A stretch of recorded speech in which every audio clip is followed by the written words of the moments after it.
dire de la Belgique? La Belgique est un pays membre de l'Union européenne, un pays membre de l'espace Schengen, un petit pays par contre, où il n'y a pas de président, mais il y a plutôt un roi et un premier ministre. C'est un royaume, si vous voulez. On parle du royaume de Belgique. Et je vais vous parler ici des procédures d'études en Belgique. Pour moi, c'est l'une des destinations, c'est l'une des meilleures destinations présentement pour les études, pour moi. Et l'une des destinations les moins coûteuses où vous avez la possibilité de parler en français sans avoir besoin de tests de langue. Parce que les cerveaux, aller s'asseoir encore, recommencer, c'est plus difficile. Alors, on va donc continuer nos procédures pour études en Monsieur Jésus, s'il vous plaît. Alors, procédure pour études en Belgique, coût global de la procédure. Alors, on va parler du coût global de la procédure. Combien ça nous coûte les études en Belgique? D'abord, les étapes de la procédure. On passe à la deuxième, le déroulement de la procédure. Donc, on va essayer de voir les différentes phases seront présentées dans le test suivant. Après l'estimation du coût global, et enfin, on va alors conclure. Donc, je commence par la première étape. La première étape, c'est l'équivalence du diplôme du baccalauréat. Si vous vous souvenez tout à l'heure, quand Miguel présentait la procédure de l'Allemagne, il a dit qu'il fallait faire l'équivalence du diplôme. Ça se fait aussi en France, ça se fait aussi en Belgique. En France, c'est dans des cas particuliers. Alors, pour la Belgique, c'est une étape phare. Si vous ne faites pas cette étape, c'est difficile pour vous d'avancer. Ça veut dire quoi concrètement? Vous savez qu'au Cameroun, quand vous finissez vos études secondaires, vous faites un examen qu'on appelle le baccalauréat. Donc on a le bac A, bac C, bac D, bac F3, bac F8, je ne sais plus trop quoi encore.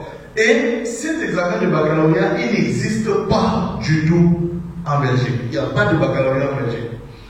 Mais il y a l'équivalent du baccalauréat qu'on appelle le CESS, donc le certificat d'enseignement secondaire supérieur.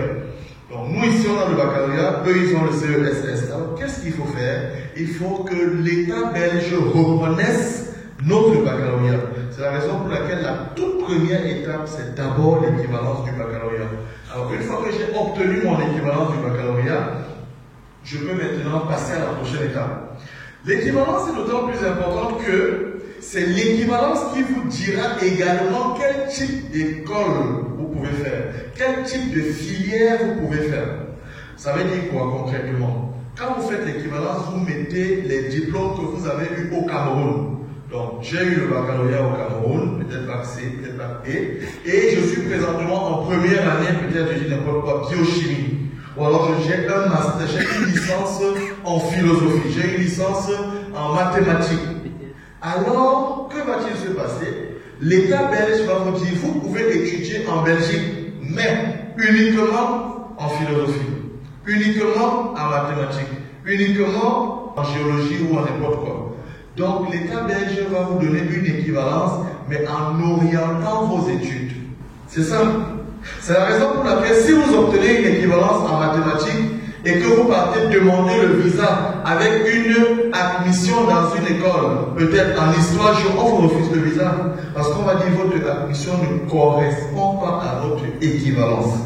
Voilà pourquoi les gens qui ratent l'équivalence ont raté leur procédure. Donc c'est très important de préciser, quand vous faites la procédure, quel type d'équivalence vous voulez avoir. Donc, l'équivalence, il y a le type court et le type long. Le type court signifie que vous avez la possibilité d'étudier dans toutes les écoles en Belgique, sauf les universités. Donc, vous pouvez faire les écoles de formation professionnelle qu'on appelle les promotions sociales. Vous pouvez faire les hautes écoles, il n'y a pas de problème. Maintenant, l'équivalence de type long vous permet de fréquenter dans les universités publiques en Belgique. Et là, il y en a que 6. L'Université de Liège, l'Université de Mons, l'Université libre de Bruxelles, l'Université de Namur, l'Université catholique de Louvain, mais qui est publique, pardon, et enfin l'Université Saint-Louis. Voilà les 6 universités publiques de la Belgique francophone, parce qu'il y a d'autres universités du côté flamand.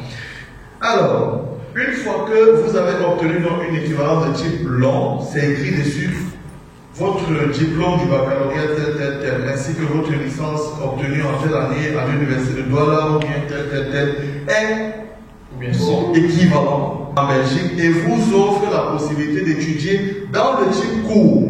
Le type court, vous pouvez faire n'importe quelle filière, mais dans les écoles de formation professionnelle, mais aussi dans le type long, domaine de la santé, secteur des sciences peut-être biologiques ou biomédicales.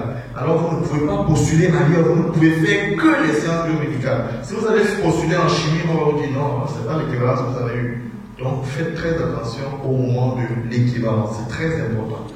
Donc l'équivalence aussi vous permet également de voir en quelque sorte si une école doit vous accepter, elle va aller sur la base de quoi? Parce que c'est pour ça que les écoles vous demandent d'abord de leur montrer l'équivalence quand vous postulez. Je postule en mathématiques, l'école me dit montre-moi l'équivalence que tu as eue. C'est pour voir si l'État m'a autorisé déjà à postuler en mathématiques. Si mon équivalence c'est autre chose, même l'admission à l'école refuse de me donner. Parce qu'on va dire, vous avez une équivalence plutôt en histoire géo, vous voulez postuler en mathématiques, 0. Donc, et si par hasard l'école se trompe et vous donne quand même l'admission sans regarder votre équivalence, au niveau de l'ambassade, ça va caler. Donc, quelque part, ça bloque. C'est la raison pour laquelle c'est très important. Maintenant, après l'équivalence, c'est la première étape. On passe à la deuxième étape. D'abord, pour l'équivalence, comment ça se passe? En réalité, c'est tout ce que vous voyez là. Il vous faut l'original du baccalauréat, l'original de l'acte de naissance, procuration certifiée. Procuration certifiée est un modèle de procuration. Parce que vous n'irez pas en Belgique déposer le dossier vous-même. Il faut quelqu'un en Belgique qui peut déposer pour vous. Voilà là où vous avez besoin de quelqu'un en Belgique. Ou bien dans n'importe quel autre pays dans l'Union européenne, pas uniquement en Belgique. Donc c'est ce que nous faisons. Nous, on vous trouve quelqu'un pour déposer votre dossier. Et donc vous devez faire une procuration ici et signer vous-même au nom de la personne qui ira déposer votre dossier. Donc voilà pourquoi il y a une procuration. Lettre de demande des équivalences. Bon, je prends juste un papier, je m'adresse au service des équivalences. J'aimerais avoir une équivalence dans tel domaine pour faire les études de tel. Donc c'est vous qui à la base dites-vous, c'est vous-même qui dites ce que vous voulez étudier. Donc c'est très important. Et ensuite, la carte nationale d'identité, la lettre de restitution des originaux, c'est très important, puisque vous allez envoyer les originaux de votre diplôme. Bon, ça, c'est le cœur de votre vie. Vous prenez votre acte de naissance, comme ça vous envoyez, vous savez à quoi ça va venir. Donc ça fait peur. Alors il faut bien faire quoi? Une lettre de restitution pour dire j'autorise le service des équivalences à la fin du traitement de mon dossier à remettre mes originaux à telle personne, celui avec qui vous allez faire la procuration. Et la même personne sera chargée de récupérer vos originaux. Et ça, notre agence gère. Ensuite, l'original du relevé du baccalauréat, voilà, tout ce que vous voyez là, en tout cas. Les relevés de notes de tous vos diplômes et tout le reste. Donc voilà les documents qu'il vous faut. Maintenant, vous allez réunir tous ces documents. Nous, on va les prendre au niveau de notre agence. Mais si vous voulez le faire vous-même, il n'y a pas de problème. Vous allez voir dans quelle mesure envoyer ça en Belgique à quelqu'un qui ira déposer au service de l'équivalence ou envoyer via la poste en courrier recommandé avec avis de réception. Parce que c'est les originaux. Il faut que quelqu'un puisse dire, accusé de réception, puisse dire on avait bien reçu ces documents-là. Donc voilà concrètement ce qu'il faut. Ensuite, vous pouvez maintenant demander l'admission dans une école. D'abord, vous devez savoir que l'équivalence se fait du 15 novembre au 15 juillet. Donc, à partir du 15 novembre, le service de l'équivalence commence à recevoir les dossiers. C'est la raison pour laquelle moi je reçois les dossiers jusqu'au plus tard le 30 octobre. De sorte que j'ai les 15 premiers jours du mois pour les avoir sur place en Belgique ou chez moi en France et aller les déposer moi-même ou alors avec les correspondants que ça puisse arriver. De sorte que le 15, quand ils ouvrent là, mes dossiers sont déjà devant eux pour dire que commencez par vous. Parce que c'est une procédure parfois qui est longue. Donc, ils prennent les gens à ordre d'arrivée. Donc, vite, vous déposez votre demande d'équivalence. Vite, vous avez aussi une réponse d'équivalence. Demande d'admission maintenant. Alors, pour la demande d'admission, sachez qu'on a 4 types d'établissements en Belgique. On a 4 types d'établissements. D'abord, les universités publiques. J'ai cité les 6 universités publiques tout à l'heure. Ensuite, on a ce qu'on appelle les écoles, les hautes écoles. Pour ça, si je vous donne les trucs par ordre de mérite. D'abord, les universités publiques. Université publique, c'est quoi? C'est comme l'université de Yaoundé 1, Yaoundé 2, Soa, Ouakélé, tout ce que vous connaissez, Changaoundéré. Ce sont les universités dans lesquelles vous pouvez étudier en système licence, master, doctorat, postdoc. Vous pouvez pousser les études jusqu'au bout. Ça, c'est les universités publiques. Ensuite, on a ce qu'on appelle les hautes écoles. Les hautes écoles, ce sont également des écoles professionnelles, si vous voulez, mais dans lesquelles on peut étudier jusqu'à 5 ans. Donc, c'est licence et master uniquement. On ne peut pas aller au-delà. Et maintenant, on a les écoles de promotion sociale où on ne fait que 3 ans. Donc, vous sortez de là avec une licence uniquement. On appelle ça un bachelier. Donc, j'ai un bachelier en agronomie, bachelier en électromécanique. Pas plus. Ils ne font que 3 ans. Et maintenant, vous avez les écoles d'art, ceux qui font le design, architecture intérieure, ceux qui font le dessin, ceux qui font le montage, vidéo, photo. Tout ça, vous pouvez le faire là-bas dans ces écoles d'art. Tout ce qui relève de l'art. Il y a des gens qui vont là-bas pour faire ça. Donc, à côté des écoles d'art maintenant, la dernière étape, donc ça, ce sont les 4 types d'enseignement public. Ça, tout ce que je viens de citer là, c'est le public. Ce sont les écoles publiques. Maintenant, à côté de ça, il y a aussi des écoles privées, maintenant, qui ouvrent à leur propre compte et qui, généralement, ne sont pas reconnues par le gouvernement belge. Voilà. Alors, chaque étape ou chaque établissement comporte ses critères spécifiques, bien évidemment. On ne poursuit que si on est sûr de son profil académique. Bon, ça, ce sont des détails. On peut laisser tomber. Donc, on passe à la prochaine. Bon, je veux qu'on revienne. Comme ça, je vous explique très bien comment ça se passe, les admissions. Les admissions en Belgique deviennent de plus en plus compliquées. Je vais vous le dire sincèrement. Avant, quand moi je partais d'ici, l'année d'avant, oui, il fallait avoir 10 domaines. Donc, tous ceux qui avaient colo, là, n'avaient pas de problème. Tu postulais à l'université, on te répondait, on te prenait. 10, c'était suffisant. Après, ils sont passés, ils ont vu qu'il y avait tellement de demandes, ils ont commencé à sélectionner, ils sont passés à 12. Et depuis pratiquement 3 ans, pour entrer dans une université en Belgique, il faut avoir le baccalauréat avec 13 de moyenne. 13. Pour être admis dans une université. N'oubliez pas que je dis qu'il y a les universités, il y a aussi autre chose. On ne dit pas que là, on ne va pas partir alors parce que chacun commence à regarder son bac. Tu sais. Et nous tous on sait que dans cette salle, il n'y a pas 3, 13. Bon, je ne peux pas savoir. Alors, en tout cas, moi j'avais eu 10, c'est tout. Alors, il faut donc avoir 13 de moyenne au baccalauréat pour entrer dans une université. Oh, il n'y a pas que l'université. Il y a aussi, en dehors de l'université, des autres types d'enseignement, tels que les promotions sociales, les hautes écoles. Et dans ces types d'enseignement, alors, on n'exige pas toujours la moyenne de 13. Je dis bien pas toujours, je parle français. Parce qu'il y a des autres écoles qui disent 13 uniquement aussi. Il y en a 2 ou 3. Mais la majeure partie demande 12 en telle d'autres écoles. Mais les promotions sociales, généralement, on vous dit on veut juste voir le baccalauréat. Et elles ne sont pas aussi exigeantes sur la moyenne que vous avez obtenue. C'est la raison pour laquelle beaucoup de gens se retournent vers les hautes écoles et les promotions sociales. Parce que là, l'accès est un peu plus facile. Or, il faut aussi dire que cela ne signifie pas que si je n'ai pas eu 13 de moyenne au baccalauréat, je ne peux plus rien côté de l'université. Non, c'est pas ce que cela veut dire. Je peux avoir eu 10 au baccalauréat et après j'ai eu une licence avec 13 de moyenne ou avec 14 ou même avec 12. Alors en ce moment-là, je peux donc entrer directement en master.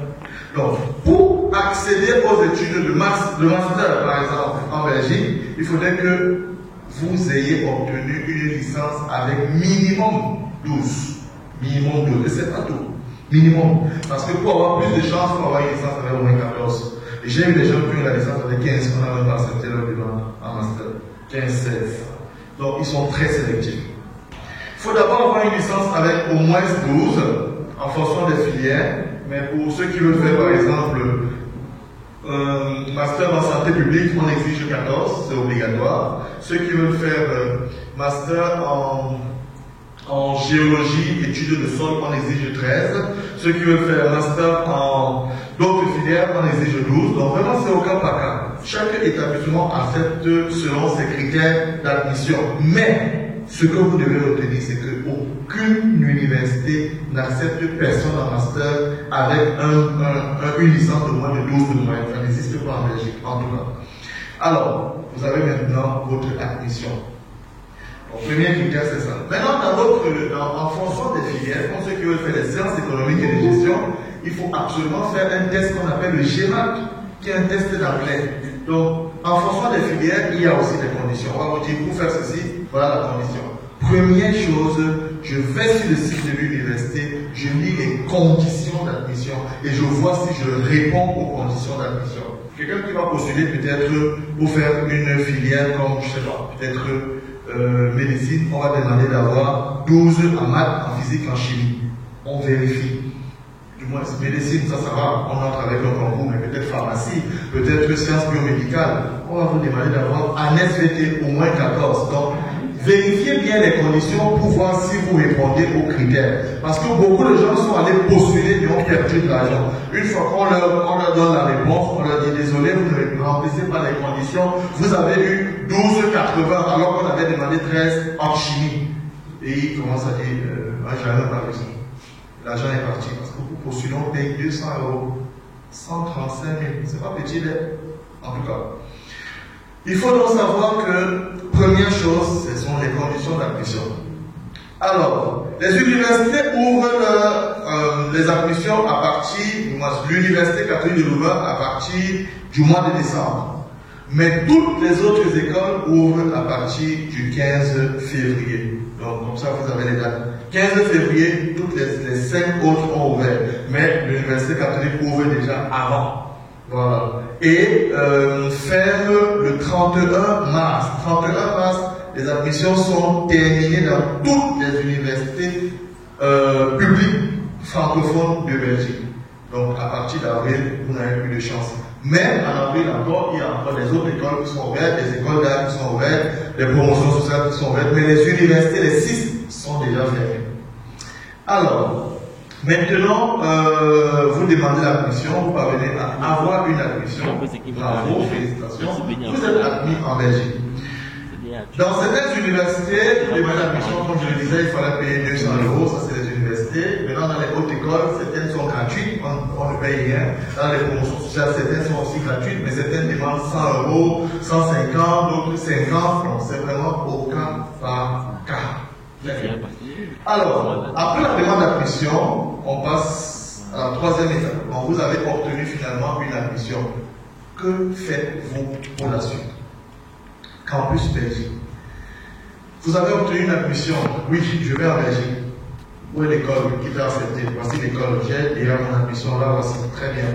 Alors, la suite, c'est quoi? Il faut aller défendre son projet. Et je vous assure, c'est ici que le visa se joue. Si ici tu sors de là avec non, ton visa c'est non. C'est-à-dire, ce sont les gens ceux qui décident de qui continue, qui ne continue pas. Bon, après je précise, parce qu'il y a des gens en ligne qui nous appellent du Bénin, du moins qui sont en ligne avec nous. Campus Belgique, c'est uniquement au Cameroun. Ça n'existe pas ailleurs. Vous comprenez pourquoi? On a vu que ici chez nous là. Les gens sortent. Quelqu'un qui sort une licence comme ça, il a eu le bac, il était couché à la maison. Il a pris la licence là où quand on l'a jamais vu étudier. Les gens antidataient même leur baccalauréat. Donc maintenant, avec Campus Belgique, on vérifie les documents. Au départ, Campus Belgique a été créé dans le seul but de vérifier l'authenticité des documents. C'était ça leur seul rôle. Aujourd'hui, maintenant, c'est eux qui décident. Oui, ils vérifient aussi la droitesse d'étudier de l'étudiant pour dire oui, on croit qu'il est sérieux, on croit qu'il n'est pas sérieux. C'était pas ça leur rôle. C'était de dire est-ce que les documents sont vrais parce qu'on avait détecté trop de documents faux. Et jusqu'aujourd'hui, on continue à détecter chaque année de faux documents. Bon, ça c'est une autre histoire. Donc, Campus Belgique, comment ça se passe? J'ai obtenu mon admission. Je prends mon téléphone et je les appelle. Bonjour, j'ai obtenu une admission pour la Belgique, je veux prendre un rendez-vous. Et il me demande de passer à l'agence, il me fixe un rendez-vous, je vais à l'agence, je paye 95 000 francs et on me fixe un rendez-vous. On dit vous allez passer, nous sommes quand? Le 10, on me dit vous allez passer le 15 par exemple pour votre entretien. Alors je rentre me préparer à l'entretien. Durant cet entretien, on va me donner un questionnaire, c'est-à-dire le questionnaire avec 14 pages. Un questionnaire qu'il faut remplir. Nom, prénom, date de naissance, l'école qui t'a accepté, oui. Et maintenant, les questions commencent. On commence. quelle est votre motivation à aller poursuivre vos études en Belgique? Le français commence. Ensuite, pourquoi avoir choisi la Belgique plutôt qu'un autre pays? Pourquoi vous n'avez pas choisi l'Allemagne, pourquoi la Belgique? Après, pourquoi avoir choisi d'aller étudier en Belgique? Pourquoi vous ne partez pas seulement visiter et rentrer? Ensuite, on va vous demander, mais quel est votre projet d'études? Vous voulez étudier quoi? Après, quel est votre projet professionnel? Après, on va vous demander, les études que vous voulez aller faire en Belgique, est-ce que ça existe au Cameroun? On dit oui, mais pourquoi vous ne faites pas ça ici?